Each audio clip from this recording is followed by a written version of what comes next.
রহমতুল্লাহি ওয়া বারাকাতু। আজকে আপনাদেরকে আরও একটি চমৎকার মসজিদের সাথে পরিচয় করিয়ে দিব, যে মসজিদটি ইসলামের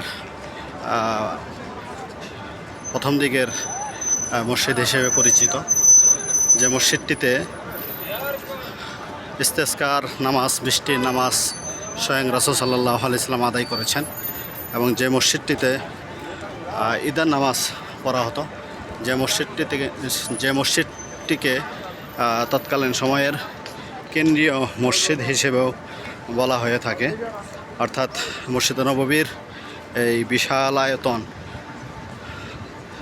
হওয়ার পূর্বে যে মসজিদটি পরিচিতি অর্জন করে, সেই মসজিদটির নাম হচ্ছে মসজিদ আল গামামা।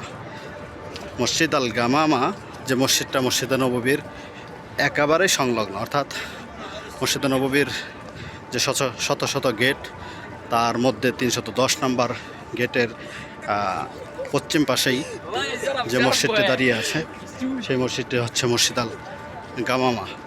আমি যদি দেখাই, এই যে মসজিদটি পুরাতন স্থাপত্যের আঙ্গিকে যে মসজিদটি এখনও ঠায় দাঁড়িয়ে আছে, যে মসজিদটির ভিতরে এখনও যে ওয়াক্তে নামাজ আছে, সেই নামাজ হয়। অর্থাৎ মসজিদে নববীর নামাজের সাথে সাথে এখানেও স্বতন্ত্রভাবে ইমামের পিছনে নামাজ আদায় করা হয়। এই হচ্ছে সেই মসজিদ, চমৎকারভাবে ঠাঁই দাঁড়িয়ে আছে। স্থাপত্য অনেক চমৎকার, এবং মসজিদটি প্রাচীন মসজিদ, এবং এই মসজিদের পাশে আরও বেশ কিছু মসজিদ আছে, সেগুলো নিয়ে আমরা আরেকদিন আলোচনা করব। আজ এ পর্যন্তই, ধন্যবাদ সবাইকে।